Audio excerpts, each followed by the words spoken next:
I welcome you all in today's morning session.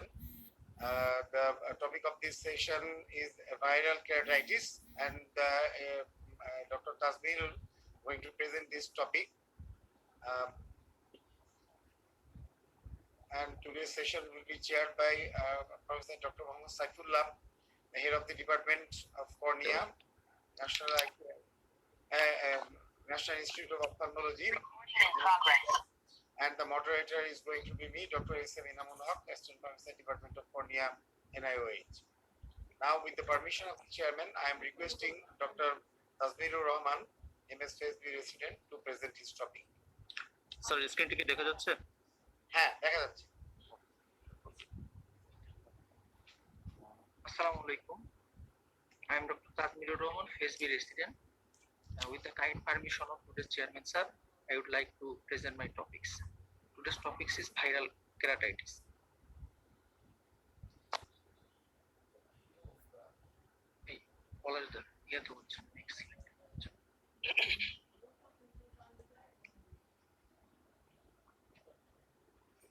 চট্টগ্রামে 5 জন, বরিশালে So viral keratitis. Keratitis, inflammation of the cornea is called keratitis. Various virus causing keratitis. Importance are herpes simplex virus, herpes zoster virus, adenovirus, Epstein-Barr virus, cytomegalovirus, and SARS-CoV-19 virus. First, herpes simplex virus. Humans are the only reservoir. About 10 million people worldwide have herpetic eye disease. 80 to 90% people are seropositive for herpes simplex virus type 1 antibodies. Two subtypes, herpes simplex type 1 and type 2. Type 1 usually causes disease above the waist. Common site are face, lip, nose, and eyes.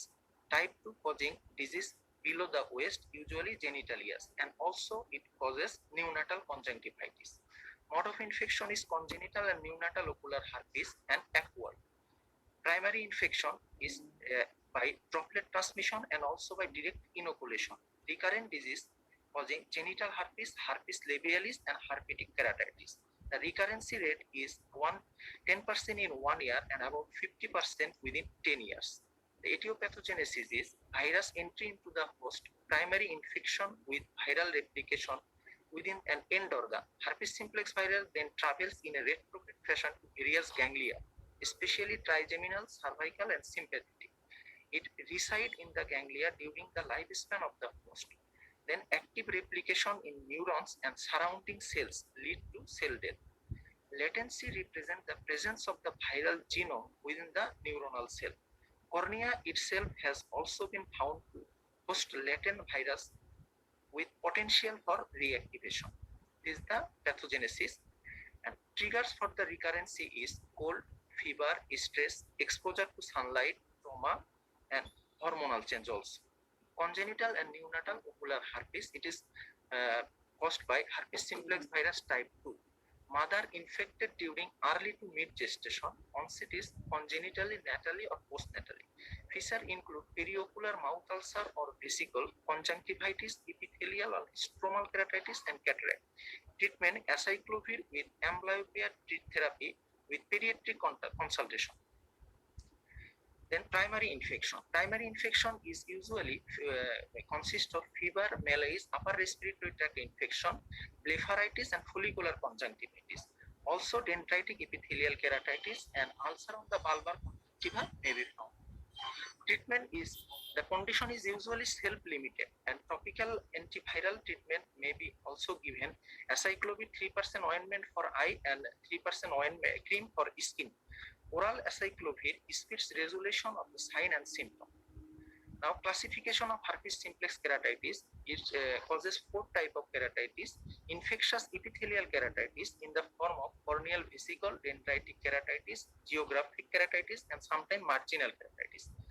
Other form is neurotrophic keratitis, and endothelitis and stromal keratitis are the other 2 forms. Endothelitis in the form of disciform keratitis, diffuse, and linear keratitis.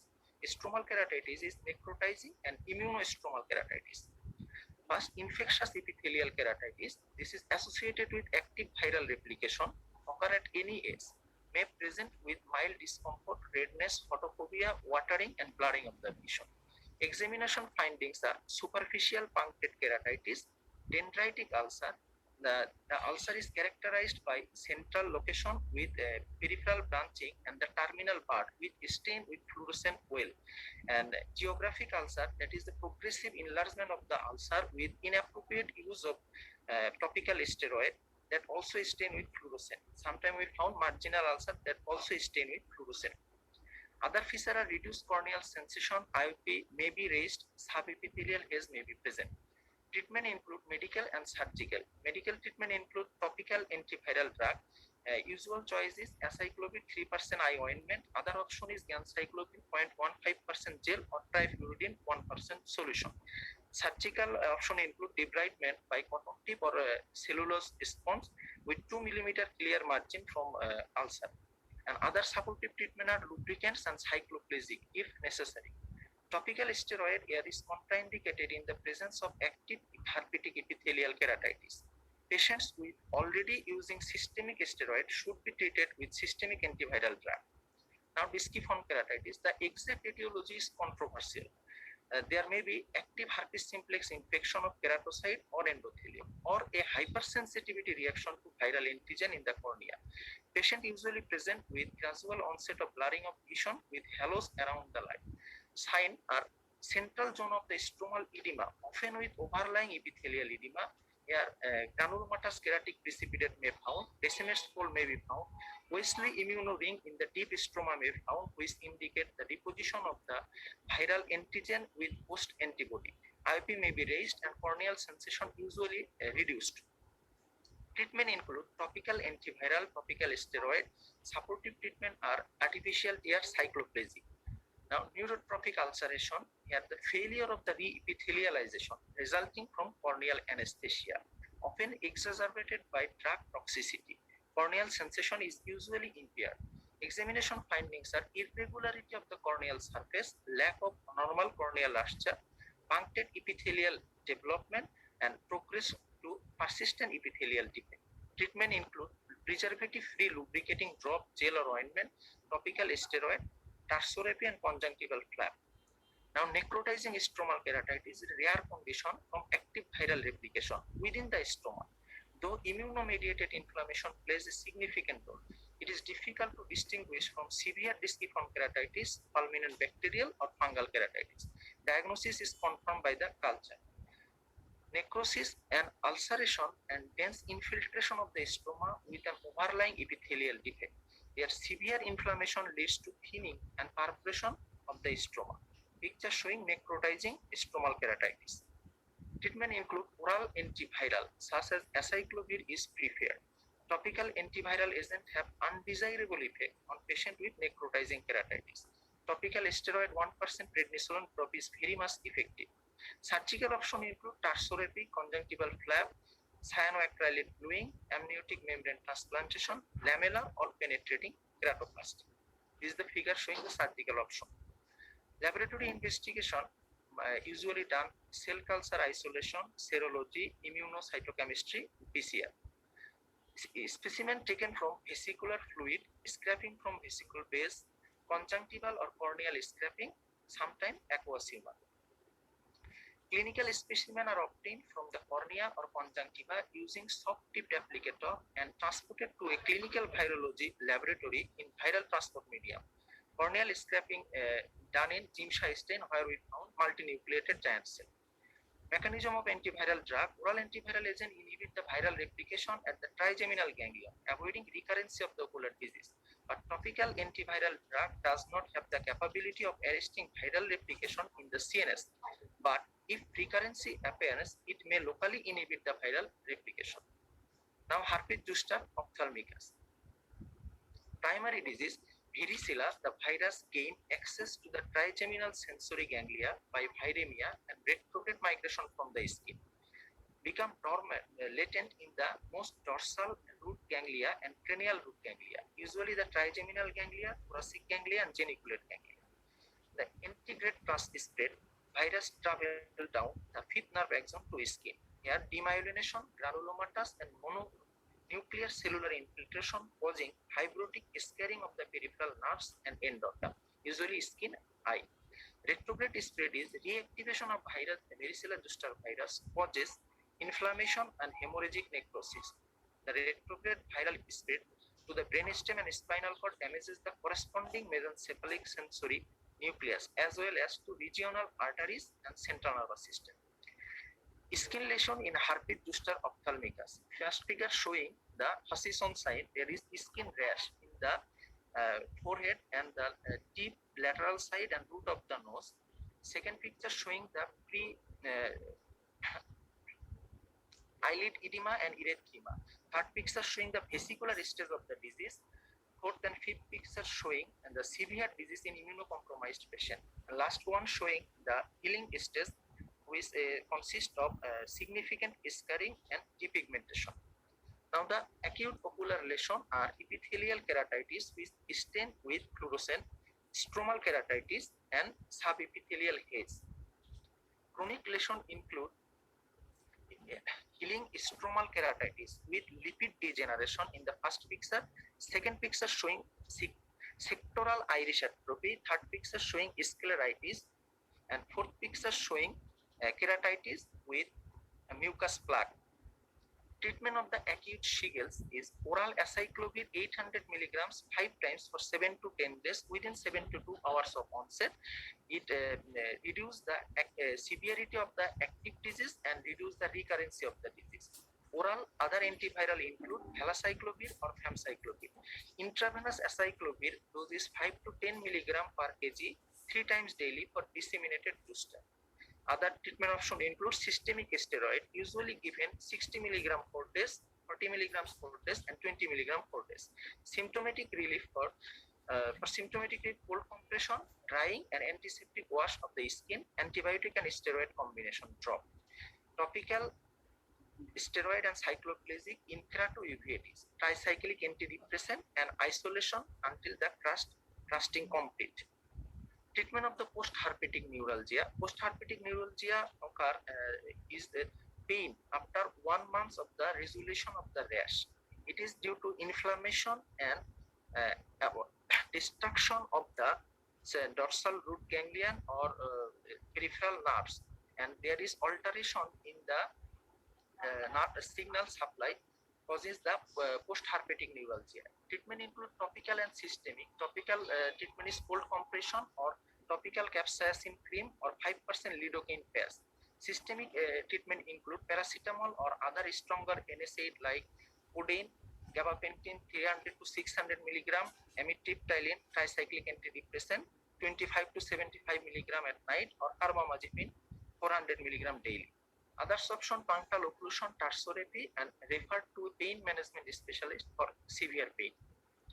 Now, adenoviral keratitis. Adenovirus causes 4 types of keratoconjunctivitis like acute non-specific follicular conjunctivitis, pharyngoconjunctival fever. It is occurred by serovar 3, 4, and 7. Here 30% keratitis occur. Epidemic keratoconjunctivitis is the most severe form of keratoconjunctivitis caused by adenovirus. Serovars are 8, 19, and 37. Here 80% keratitis occur. Chronic keratoconjunctivitis is the other form. Now the pharyngoconjunctival fever. Here the clinical feature are fever, pharyngitis, follicular conjunctivitis, preauricular and cervical lymphadenopathy, serous discharge from the eye, mild punctate keratitis. Epidemic keratoconjunctivitis is usually bilateral, photophobia, tearing, and foreign body sensation present. Severe follicular conjunctivitis, punctate epithelial keratitis, petechial hemorrhage, and usually present with the preauricular lymphadenopathy. Other features are pseudo or true membrane on the tarsal conjunctiva, subepithelial corneal infiltrate, usually found on the later stage. Central geographical corneal erosion may be found. Investigation done are viral culture, PCR, Ginsha stain, immunochromatography for antigen from the TR, and serology. Treatment are, it is the self-limiting condition and usually resolution occur within 2 to 3 weeks. Antiviral has the little role. Reduction of the transmission is by meticulous hand hygiene, avoiding eye rubbing and towel sharing. Other option are cold compression, artificial tear, topical antibiotic if associated with bacterial infection. Discontinuation of the contact lens. If conjunctival membrane formation, then manual removal by forceps or cotton swab every 2 to 3 days with combined topical steroid. Now, cytomegalovirus. Virus is spread by saliva, breast milk, or sexual contact. Clinical feature: cytomegalovirus result in subclinical infection in children and non-febrile illness lasting 1 to 3 weeks in adult.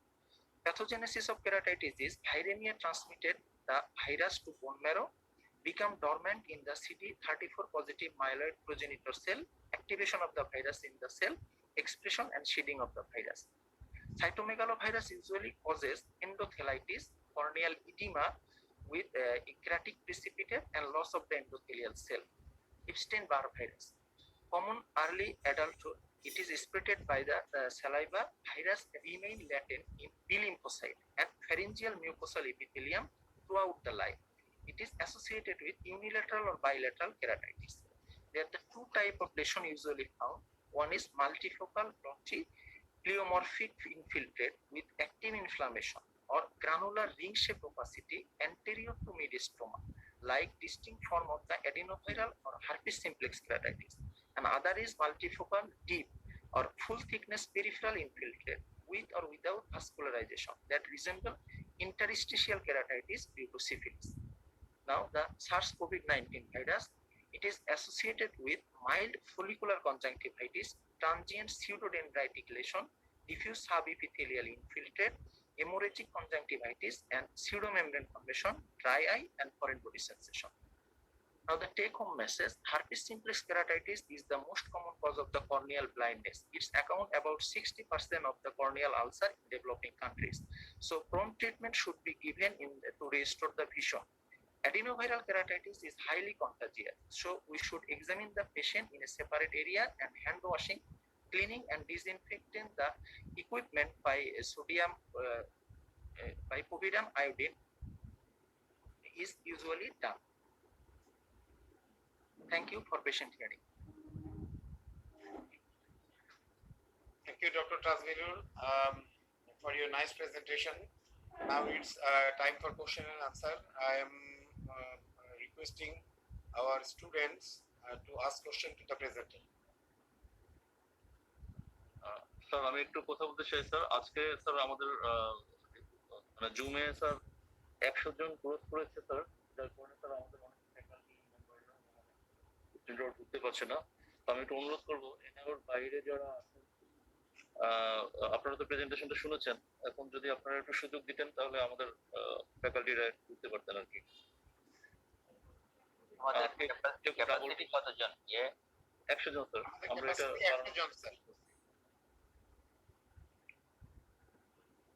যে তুমি যে কাজটা করতে পারো টি admin করে দাও, ওদেরকে ই করে দাও, নিজে নিজে তোমরা যারা হোস্ট আছো তারা এটা করতে পারো। যারা আছেন তাদেরকে তুমি একটু সিলেক্টিভলি রিমুভ করতে পারো। আমরা তাদের কাছ থেকে এক্সকিউজ চেয়ে নিচ্ছি, কারণ আমাদের ফ্যাকাল্টিরা অনেকে ওয়েটিং এ আছেন। সুতরাং এর বাইরে যারা আছে আপনারা অফেন্স নেবেন না, আপনাদেরকে আপনারা নিজেরা একটু রিমুভ হয়ে যান, অথবা আমরা হয়তো রিমুভ করতে হবে। ঠিক আছে, তুমি আস্তে আস্তে করতে থাকো, সেশন চলুক।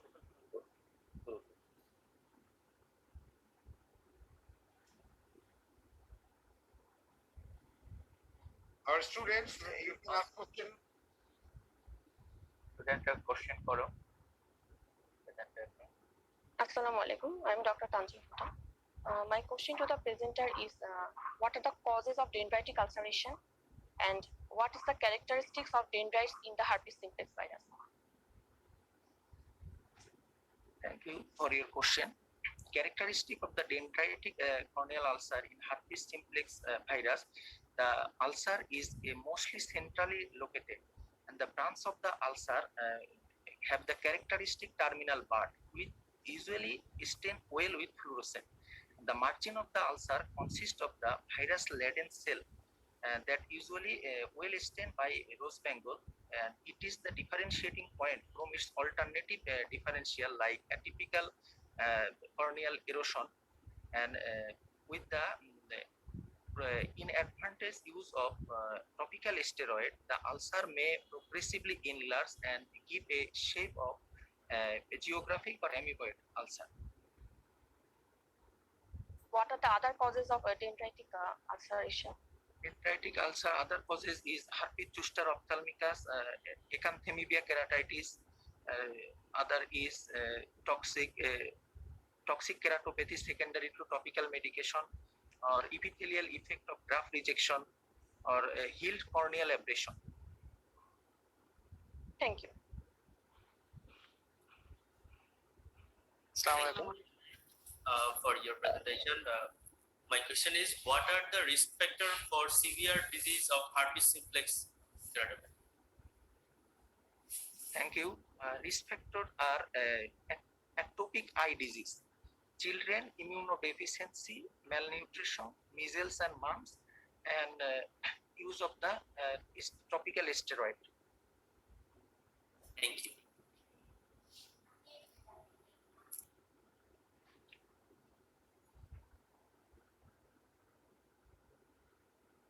Assalamu alaikum. Thank you, presenter, for your very nice presentation. My question is how we can differentiate clinically between the pseudodendrite and true dendrite.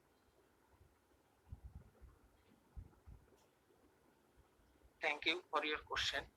Pseudodendrite are usually smaller and finer than dendrite, and pseudodendrite does not have the terminal part, rather than it has terminal tapering end, which stain well with rose bengal rather than fluorescent, and it is usually found in herpes zoster ophthalmicus or adenoviral keratitis, and sometimes healed corneal abrasion. Thank you. Thank you, presenter, for your nice presentation. My question is, what do you mean by Hutchinson sign? What is its significance?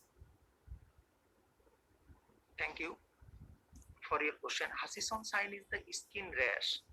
It develops in the area supplied by the external nasal nerve, branch of nasociliary nerve. The usual location is tip, lateral side, and root of the nose. It signifies the active infection.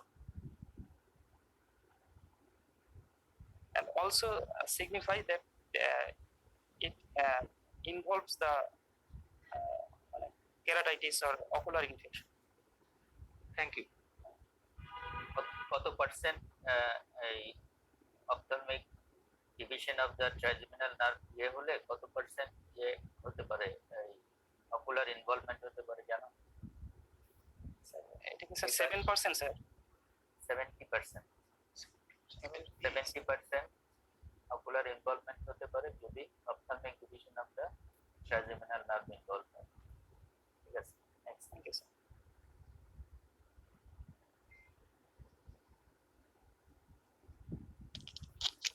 Assalamu alaikum. I'm Dr. Nafiz Mahmood. Thank you for your nice presentation. Can you tell me the stress factor for recurrence, clinical recurrence of viral keratitis? Thank you for your question. The stress or stimulating factors are fever, hormonal change, ultraviolet ray, trauma, or injury to the trigeminal ganglion. Thank you. এটা আসলে আগে এইভাবে ইয়ে করা হতো, কিন্তু herpetic I disease study group ওরা একটা লং টার্ম স্টাডি করে দেখছে যে আসলে এইগুলো খুব সিগনিফিকেন্ট কিন্তু নাই। শুধু আল্ট্রাভায়োলেট রে যেটা সেটা বলা হয় যে হার্পিস লেবেলিস এবং ক্যারাটাইটিস হতে পারে, বাকিদের ব্যাপারে খুব বেশি সুনির্দিষ্ট কোনো প্রমাণ পাওয়া যায় না। এনিওয়ে, তারপরেও এই জিনিসগুলো জেনে রাখো যে রিঅ্যাক্টিভেশনের জন্য these stress factors are responsible.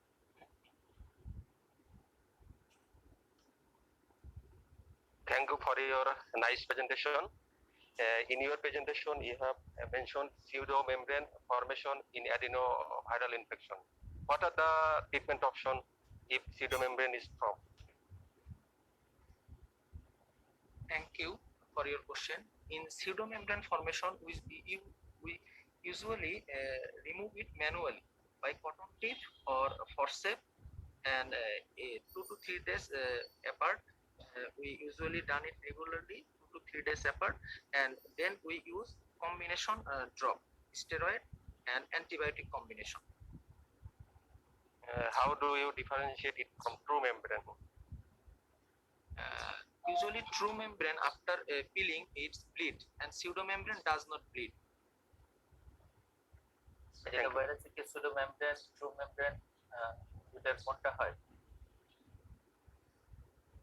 প্রশ্ন করলে কি Adenovirus Sir, Major Shamal sir. true না এটা মেজরকে বলি নাই মেজর শ্যামল তুমি বলো তো ট্রু মেমব্রেন এবং pseudo membrane কি দুটাই অ্যাডিনোভাইরাসে হয় Sir, adenovirus sir usually sir pseudo membrane হয়। দুটাই হতে পারে এটাই হতে পারে। membrane হতে পারে ট্রু মেমব্রেন true membrane. ঠিক আছে নেক্সট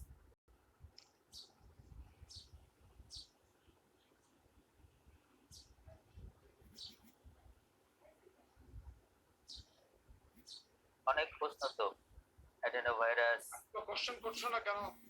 কারো Thank you, President. আরপিজিএস What are the different presentation of adenoviral keratoconjunctivitis? Thank you for your question. Adenoviral keratoconjunctivitis usually present with various type pattern. Usually is non-specific acute follicular conjunctivitis is one of the pattern, and pharyngoconjunctival fever, epidemic keratoconjunctivitis, or it may causes recurrent conjunctivitis. Features are in keratitis. The features are usually the epithelial microcyst formation is the first pattern, which is non-staining, and then it become punctate epithelial erosion within 7 to 10 days, which become fluorescent positive, and this lesion resolution occur within 2 weeks, and then it become focal or focal white subepithelial or anterior stromal haze that may resolve or recurrence occur within months or years, and there is sometimes small pseudodendrite formation also found in adenoviral keratitis. Thank you.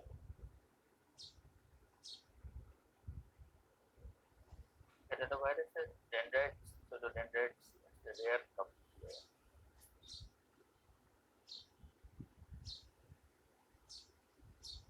Thank you, President, for your nice presentation. I am Dr. Amin Rahman, MSSB.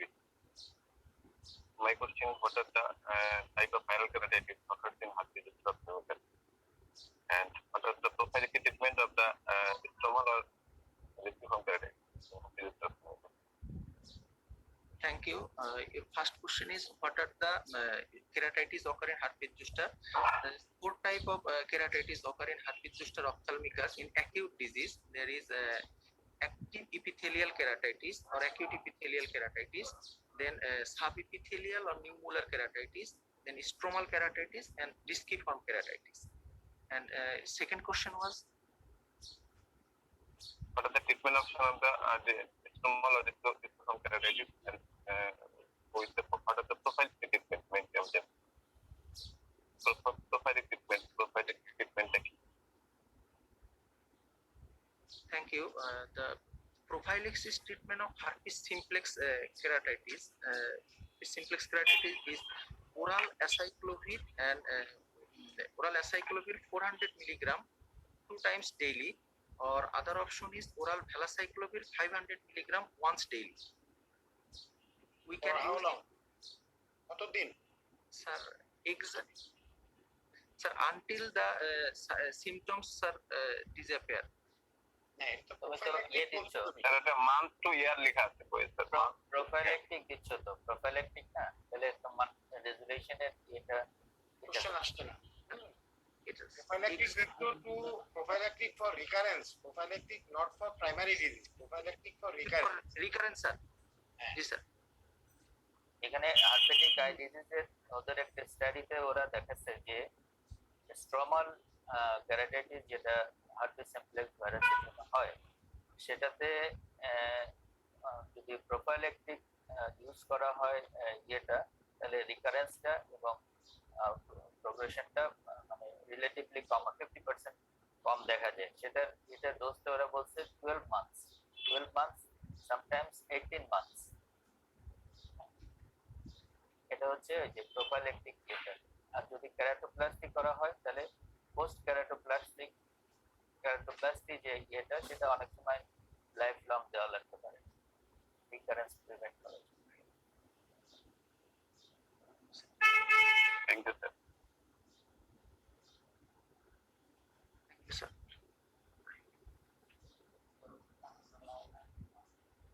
পলাশ, আমাদের কি সময় আছে আর? আচ্ছা, so now with the permission of the chair we are advancing to the next stage, and now it's we will ask question to the students. Sir, বলো এনাম করো পলাশ, প্রথমে একটু diploma student দু একজনকে একটু করো। Actually, this is a very interesting topic and very important topic. So there are so many questions for Viva and written examinations, and we will ask some of the questions and then request our examiners, especially our chairman sir, to ask other questions to the examinees. And now, Polash, একজন স্টুডেন্টকে একটু করো। ডিপ্লোমার কে আছে?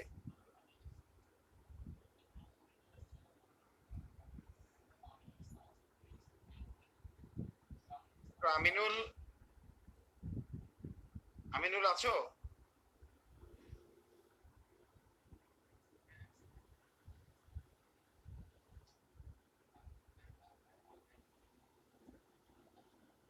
Doctor Mezbauddin আছো?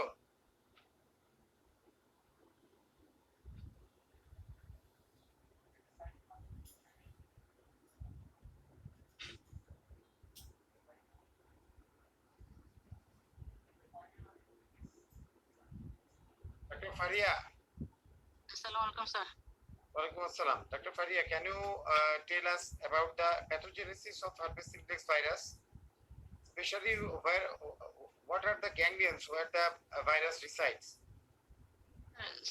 Cervical ganglia, dorsal root ganglia, sir, trigeminal ganglia, and sir, sometimes it may remain in the sir remain in the brainstem also and the cornea.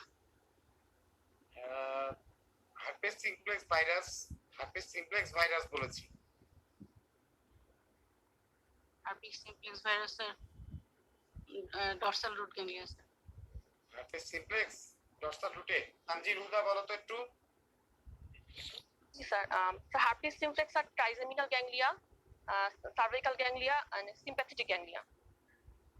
R ciliary gangliaতে? The cervical, ciliary ganglia also, sir. Ciliary gangliaতে also. আর এই herpes zoster এর ক্ষেত্রে? Herpes zoster, trigeminal ganglia, geniculate ganglia, dorsal ganglia. Yes, dorsal root ganglia আসলে Dorsal root ganglia. herpes zoster dorsal root gangliaতে, thoracic ganglia, dorsal root Thoracic ganglia, ganglia, terminal ganglia এগুলাতে herpes zoster. এগুলা common question, এগুলা differentiate করতে হবে কোনটাতে কি।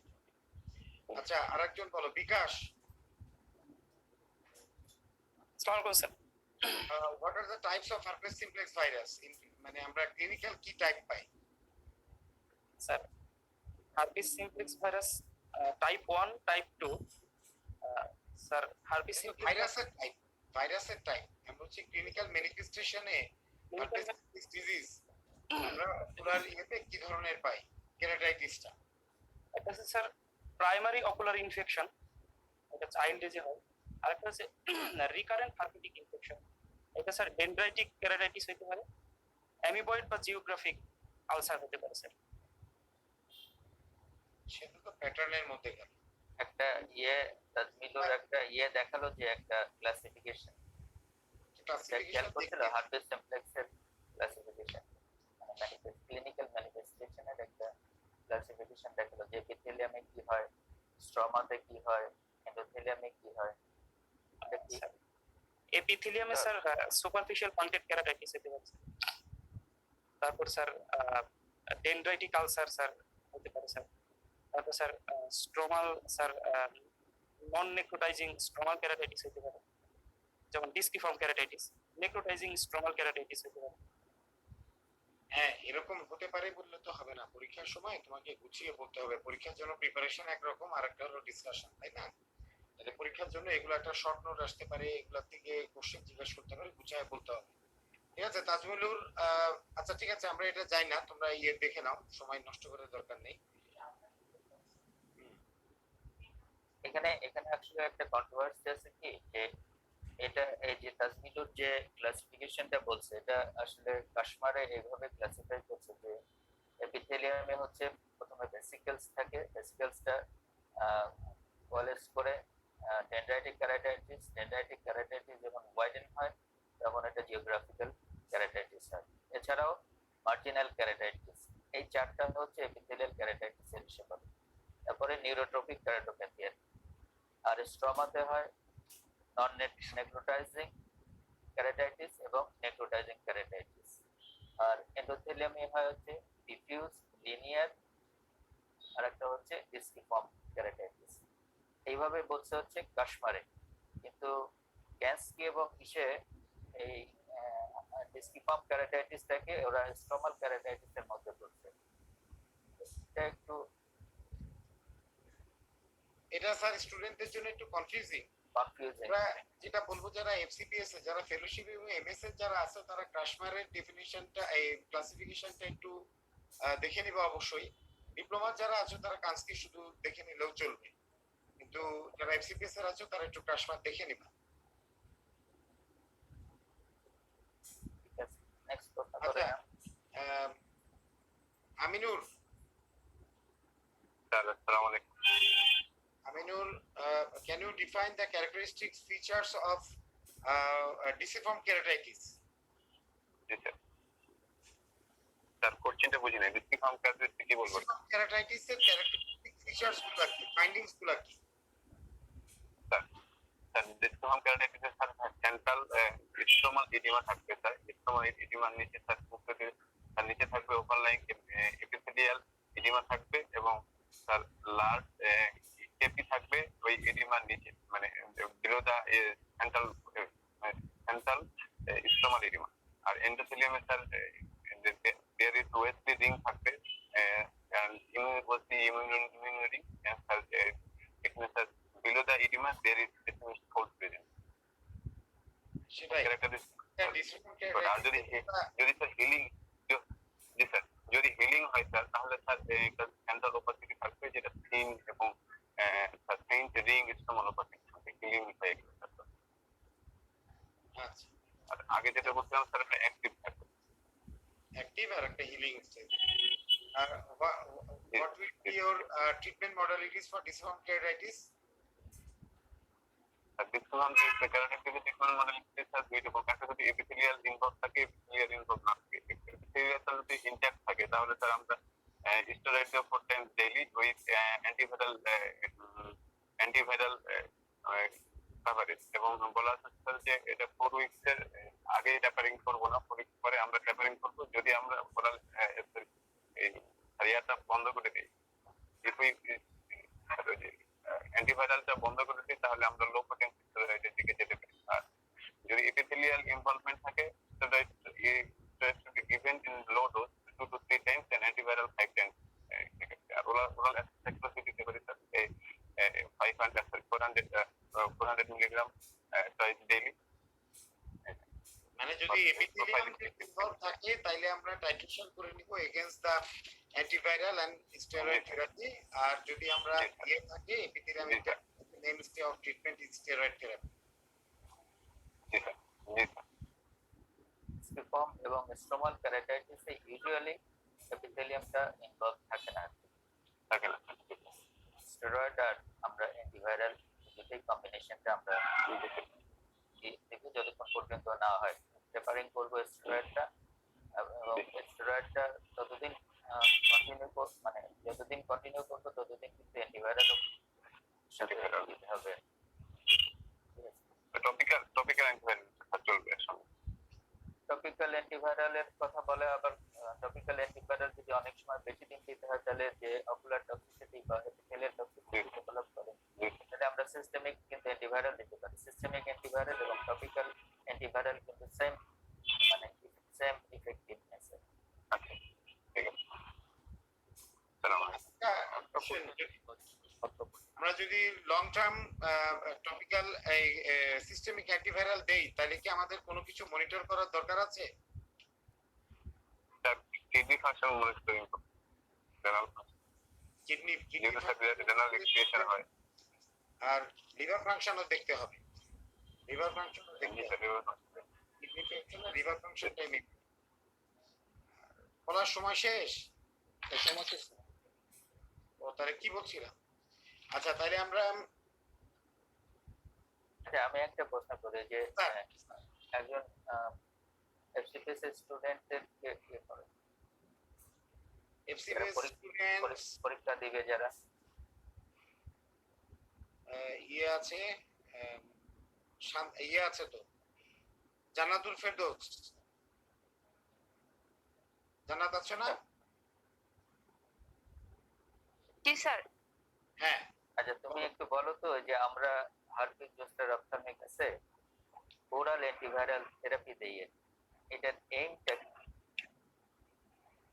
কিসের জন্য আমরা ওরাল অ্যান্টিভাইরালটা দেই? এইমটা কি জন্য কি করবে oral antiviral? Sir topical antiviral যদি আমরা দেই, এটা স্যার যে কর্নিয়াতে যে ভাইরাসটা আছে এটা রেপ্লিকেশনটা ওরাল করবে। ওরাল অ্যান্টিভাইরাল বলছি। সিস্টেমিক বা যেটা ল্যাটেন্ট থাকে আগে আমার প্রশ্নটা শুনে নাও, এই করবে না। আগে আমার প্রশ্নটা শুনে নাও। আমরা তো টপিক্যাল মানে খুব একটা ইয়ে ইউজ করি না যদি না ইয়ে হয়। হার্পিক জোস্টার অপথ্যালমিকাসের কথা বলছি। হার্পিক জোস্টার অপথ্যালমিকাসে আমরা ওরাল ইউজুয়ালি প্রেফার করি, তাই না? ওরালের এইমটা কি, ওরাল থেরাপি দেওয়ার এইমটা কেন দিতে? স্যার ওরালের এইমটা হলো যে sir prevention of replication of the virus that resides in the ganglion and also prevention of the systemic complication. এটা স্যার হার্পিক জোস্টার ভাইরাস থেকে স্যার নিউমেরাস কমপ্লিকেশন হতে পারে, যেমন স্যার নিউরোলজিক্যাল ম্যানিফেস্টেশন হয়, ক্র্যানিয়াল নার্ভ পলসি হয়, optic neuritis বা meningitis হতে পারে। মানে সিস্টেমিক কমপ্লিকেশন গুলোকে প্রিভেন্ট করার জন্য আমরা সিস্টেমিক ম্যানিফেস্টেশনের চান্সটাকে রিডিউস করে, এক নাম্বার। দুই নাম্বার হচ্ছে রিডিউস ভাইরাস শেডিং, ঠিক আছে? তিন নাম্বারে বলতেছে এটা ডিক্রিজ করে হচ্ছে ইনসিডেন্স অফ অকুলার কমপ্লিকেশন। আর চার নাম্বার হচ্ছে এটা পোস্ট থার্পেটিক নিউরালজিয়াটাকে মানে ইয়ে করার জন্য, কম করার জন্য এটা একটা মানে হেল্পফুল। আর এটা দেওয়ার মানে এটা কি উইদিন 72 আওয়ার্স এর মধ্যে দেওয়াটা হচ্ছে আইডিয়াল অ্যাক্টিভিটি। স্কিন র্যাশের উইদিন 72 আওয়ার্স এর মধ্যে দেওয়াটা হচ্ছে আইডিয়াল। এটা তোমার রেজুলেশনটা আর্লি হয় এবং পোস্ট থার্পেটিক নিউরালজিয়াটা এবং পেইন এগুলো কম হওয়ার এটা থাকে। ঠিক আছে, ঠিক আছে, ইয়েদের সময় দিয়ে দাও, ফ্যাকাল্টি টাইম দিয়ে দাও। So, thank you, sir. Now, this is time for our respective faculties to contribute something on this topic. Thank you, presenter, for your nice and elaborate presentation regarding viral keratitis. Viral keratitis কিন্তু শুধু cornea ডিপার্টমেন্টের বিষয়টা না, একটা যেকোনো অপথ্যালমোলজির কাছে এটা আসতে পারে, এটা কমন কেরাটাইটিস। যেটা আমরা বিশেষ করে একটা কথা আগেই শুরু করে লাস্টে ভুলে যাব, স্টেরয়েডের মিসইউজ হয়ে থাকে। এই জন্য আমাদের চেয়ারম্যান সাহেব এই বিষয়টা একটু বলবেন। এখন যে কথাটা হচ্ছে যে বেশি মেন কথাটা যে প্যাথোজেনেসিসের মধ্যে একটা কথা মনে হচ্ছে যে ভাইরাস ইনফেকশন একটা, আর একটা হচ্ছে যে ইনফ্লামেশন আর ইমিউন রিঅ্যাকশন, দুইটা কথা মনে রাখতে হবে। ইপিথেলিয়াল যখন পাংক্টেড ইরোশন ইপিথেলিয়াল হইতেছে, it is viral itself cause infection করতেছে। ইপিথেলিয়াল যত লেশন এটা ইনফেক্টিভ কজ। বাকি যে স্ট্রোমা বা এন্ডোথেলাইটিস যা ঘটনাগুলো ঘটতেছে এটা usually except necrotizing stromal keratitis, সেইখানে দেখা যাচ্ছে যে টক্সিন রিলিজ করতেছে, যেটা হচ্ছে যে ইনফ্লামেশন হতেছে, অটোইমিউন রিঅ্যাকশনটা হচ্ছে delayed type of hyper sensitive reaction হয়ে থাকে। এই জন্য আমরা অ্যাক্টিভ লেশনে সেখানে স্টেরয়েডটা না দেওয়ার কথা বলা হচ্ছে। কিন্তু যখন স্ট্রমাল বা ডিসিফর কেরাটাইটিস যখন করতেছে সেইখান থেকে কিন্তু স্টেরয়েডের উল্টা আসতেছে আর কি। এটা গেল কথা। দুই নম্বর কথা হচ্ছে যে কেরাটাইটিস যখন হচ্ছে ভাইরাল কেরাটাইটিস, সেখানে একটা কথা বলা খুবই জরুরি, সেটা হচ্ছে ইন্ট্রাঅকুলার প্রেসার। কখনো দেখা যায় যখন ট্যাবিকুলাইটিস হইতেছে তখন কিন্তু ইন্ট্রাঅকুলার প্রেসার, এই জন্য স্ট্রমাল বা ডিসিফর কেরাটাইটিস যখন হচ্ছে এই সমস্ত ক্ষেত্রে ইন্ট্রাঅকুলার প্রেসার কথাটা মনে রাখতে হবে।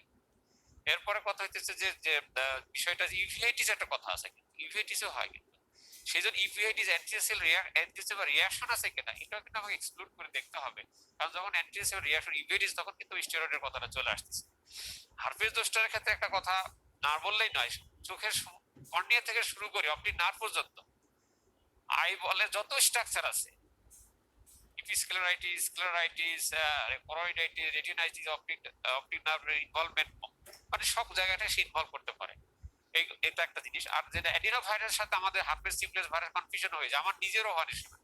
এই জন্যই যে ফিভারের কথা বলা আসলে যে প্যান্ডেমিক হচ্ছে এবং কনজাংটিভাইটিস মোস্ট কমনলি নিয়ে আসে পেশেন্ট। কিন্তু এই জন্য এই বিষয়টা আমাদের মাথায় রাখা দরকার, যেটা অ্যাডিনোভাইরাস থেকে হার্পেস সিমপ্লেক্স, কারণ টিপিক্যাল যে ডেন্ড্রাইটিক ফর্মটা, এটা কিন্তু সাধারণত স্যার ভালো জানেন, এটা কিন্তু হার্পেস সিমপ্লেক্সের জন্যই প্রযোজ্য হয়ে থাকে। একটা কথা আমার প্রেজেন্টার বলছিল যে এই যে অ্যাডিনোভাইরাসের যে ইপিথেলিয়াইটিস হচ্ছে ইনফেকশন, সেইখানে স্টেনিংটা হয় না। আমি জিনিসটা ক্লিয়ার হতে পারি নাই যে এখানে অ্যাডিনোভাইরাসে যদি ক্যারাটাইটিস হয় ইপিথেলিয়াল, সেখানে কি স্টেন হবে কিনা, ও বলছে হয় না, এরকম একটা কথা বলছে। হ্যাঁ, হয়, হবে না। হয় একদম আর্লি স্টেজে যদি ক্যারাটাইটিস হয়, তাহলে ওই যে পাংক্টেড স্টেজে যেটা হয়, অনেক সময় যেটা হয় যে আফটার 14 ডেজ পরে যেটা সাব এপিথেলিয়াল ইনফিলট্রেশন যেটা হয়, সেখানে হয়তো তোমার ইয়েটা স্টেনটা পজিটিভ হবে না। কিন্তু একদম ইনিশিয়াল স্টেজে অনেক সময় যে পাংক্টেড এপিথেলিয়াল ইরোশন হয়, সেখানে কিন্তু স্টেন পজিটিভ হতে পারে। স্যার আপনার কাছে রিকোয়েস্ট স্টেরয়েডের বিষয়টা, আমরা তো অনেক সময় যে স্কারিং না হয় যেন স্টেরয়েড দিয়ে থাকি, এটা বলবো না পরে। Thank you sir.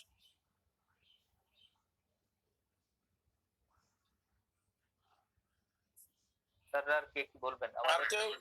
আর কেউ যদি না বলে আমি একটু বলবো কিনা, আমার বলাটা খুব ইমেচিউর বলা হবে, বিকজ আমি আসলে তো এসব নিয়ে ডিল করি না। Most welcome. কিন্তু আমি পরীক্ষার সময় যেটা জিজ্ঞাসা করি বা আমি যেটা কি করতে চাই, সেটা হচ্ছে যে যখনই কোনো, আমি স্টুডেন্টদের জন্য বলতেছি কথাটা, সেটা হচ্ছে যখন আনএক্সপ্লেইন রেড আই নিয়ে আসে, দীর্ঘদিন যাবত রেড আই অ্যান্টিবায়োটিক দিচ্ছে, ভালো হচ্ছে বা কিছু হচ্ছে না, এরকম ক্ষেত্রে আমার মনে হয় যে সবচেয়ে বেস্ট হচ্ছে স্টেনিং করা। এবং আমরা আমাদের দেশে যেহেতু আমরা সবসময় কনজাংটিভাল সোয়াব কালচার করতে পারি না, সেই জন্য যখন রেড আই নিয়ে আসে, ওয়াটারিং থাকে, ভালো হয়ে যায়, আবার হয়, আবার রিকারেন্ট হয়, সেক্ষেত্রে স্টেন করা ভালো। এবং সেখানে ইপিথেলিয়াল কোনো এরকম পাংক্টেড লিশন আছে কিনা বা অন্য কোনো সমস্যা আছে কিনা সেগুলো দেখা। সেগুলো দেখলে অনেক সময় একদম আর্লি স্টেজে হয়তো করা খুব কঠিন হয়ে যায়, সেক্ষেত্রে হয়তো এই ধরনের ভাইরাল ইপিথেলিয়াল ক্যারাটাইটিস বা ইপিথেলিওপ্যাথি আছে কিনা সেই জিনিসটা হয়তো ডায়াগনোসিস করা সম্ভব। আরেকটা জিনিস হচ্ছে যে ওই যে ডক্টর শহীদ যারা বলতেছিল স্টেরয়েডের কমপ্লিকেশন আমরা সবাই জানি। স্টেরয়েড কখন ইউজ করব সেই ব্যাপারটা খুবই আমি পরীক্ষার সময় হলে আমি জিজ্ঞাসা করি, এবং সেটা দুইটা একদম খুব কমন, যে যখন ভাইরাল ক্যারাটাইটিস, যখন স্ট্রমাতে ইনভলভ করবে, এবং যখন ক্যারাটিউভেটিস, যখন ইউভেটিস হয়, তখন অবশ্যই স্টেরয়েড ইউজ করতে হবে। স্টেরয়েড ছাড়া তো ইউভেটিস, যদি কর্নিয়াতে দেখা যায় যে বড় আলসার আছে, বড় সমস্যা আছে, সেই ক্ষেত্রে হয়তো আমরা সিস্টেমিক স্টেরয়েড ইউজ করতে পারি। So indication of systemic steroid এবং indication of steroid in viral keratitis and what are the complications, এই প্রশ্নটা আমার মনে হয় স্টুডেন্টদের একেবারে একদম ভালো ক্লিয়ার থাকা উচিত। আমি মনে হয় যে আমাদের চেয়ারম্যান স্যার এই জিনিসটা নিয়ে আরো ক্লিয়ারলি বলতে পারবেন। ধন্যবাদ। ধন্যবাদ স্যার। স্যার আমাদের কর্নিয়া ডিপার্টমেন্টের থেকে যদি কেউ থাকেন, কাদের স্যার আছেন? কাদের স্যার? কাদের বলো। জি স্যার আছি, আমার কথা শোনা যায়? হ্যাঁ, শোনা যায়। আচ্ছা, জি আসসালামু আলাইকুম। প্রেজেন্টেশনটা খুব সংক্ষিপ্ত এবং খুব ভালো হয়েছে। আমি যে কথা বলতে চাই সেটা হলো কি যে আমাদের কর্নিয়াল ভাইরাল ইনফেকশন, এটা হলো প্রথম জিনিস হলো এটা কন্টাজিয়াস, নাম্বার 1। এটা খুব ইনফেকশাস ডিজিজ, স্পেশালি অ্যাডেনোভাইরাল ক্যারাটাইটিস। আর সেকেন্ড যে জিনিসটা, এটা হলো সেলফ লিমিটিং, এটা কিন্তু একা একাই ভালো হয়ে যায়। ম্যাক্সিমাম ক্ষেত্রে একা একা ভালো হয়ে যায়, কিছু কিছু ক্ষেত্রে চিকিৎসা দেওয়া লাগে এবং খুব রেগুলার চিকিৎসা দেওয়া লাগে। আরেকটা জিনিস হলো যে আমাদের হার্পিস সিমপ্লেক্স ভাইরাল ক্যারাটাইটিস, কয়েকটা জিনিস। একটা হলো কি যে আমি কখন অ্যান্টিভাইরাল ড্রাগ দিব, কখন স্টেরয়েড দেব, এবং কখন অন্যান্য সাপোর্টিভ ট্রিটমেন্ট দেব, এটা খুবই ইম্পর্টেন্ট। এই জন্য ইম্পর্টেন্ট যে স্টেজটা খুব বেশি দরকার, বিশেষ করে অ্যানাটমিক্যাল ক্লাসিফিকেশন, যেটা স্যার বললো, যেটা যে epithelial lesion, stromal lesion and endothelial lesion. Epithelial lesion যদি হয়, এপিথেলিয়াল লিশনে আমরা দুইটা জিনিসকে খুব বেশি গুরুত্ব দিই। একটা হলো যে herpes simplex dendritic herpes simplex keratitis, আর একটা হলো জিওগ্রাফিক্যাল আলসার, আরেকটা আছে হলো যে মার্জিনাল কেরাটাইটিস। এই তিনটা জিনিস ডিফারেন্সিয়েট করতে হবে যে কোনটা হার্পিস সিমপ্লেক্স ডেনড্রাইটিক কেরাটাইটিস, কোনটা জিওগ্রাফিক্যাল আর কোনটা মার্জিনাল। কি আসছো? এটা খুব ইম্পর্টেন্ট। এখন ঘটনা হলো যে আমরা যদি শুধুমাত্র হার্পিস সিমপ্লেক্স ডেনড্রাইটিক কেরাটাইটিস হয়, এখানে সিম্পল ট্রিটমেন্ট হচ্ছে অ্যান্টিভাইরাল ড্রাগ। এখানে স্টেরয়েড দেওয়া যাবে না, অ্যান্টিবায়োটিক দেওয়ার কোনো দরকার নাই, শুধুমাত্র আমরা অ্যান্টিভাইরাল ড্রাগ দিয়ে চিকিৎসা করব এপিথেলিয়াল কেরাটাইটিস যদি হয়। আর যদি জিওগ্রাফিক্যাল কেরাটাইটিস হয়, এটার সঙ্গে আপনাকে অ্যান্টিবায়োটিক দিতে হবে। যেহেতু জিওগ্রাফিক্যালটা স্ট্রমা এফেক্টেড হয়, সেজন্য এখানে এসি রিঅ্যাকশন হয়। এসি রিঅ্যাকশন হলে পরে অ্যাকর্ডিং টু চিকিৎসা দিতে হবে যে কি পরিমাণে রিঅ্যাকশন হচ্ছে তার উপরে। অনেক সময় দেখা যায় কি আমাদের মাইডাইটিস দিতে হয়। তবে এখানে কয়েকটা জিনিস, একটা হলে অ্যান্টিভাইরাল দিতে হবে, অ্যান্টিবায়োটিক দিতে হবে এবং আর্টিফিশিয়াল টিয়ার দিতে হবে এই জিওগ্রাফিক্যাল কর্নিয়াল আলসারে। আরেকটা জিনিস হলো ইম্পর্টেন্ট যে মার্জিনাল কেরাটাইটিস যদি হয়, marginal keratitis due to herpes simplex,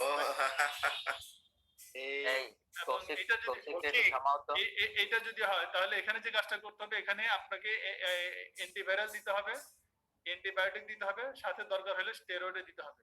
তবে এখানে মার্জিনাল কেরাটাইটিস থেকে এটা পার্থক্য করতে হবে যে এটা অ্যাকচুয়ালি হার্পিস সিমপ্লেক্স দিয়ে হয়েছে না এটা স্টেফিলোকোকাল এক্সোটক্সিন দিয়ে হয়েছে, এই যে পার্থক্য করতে হবে।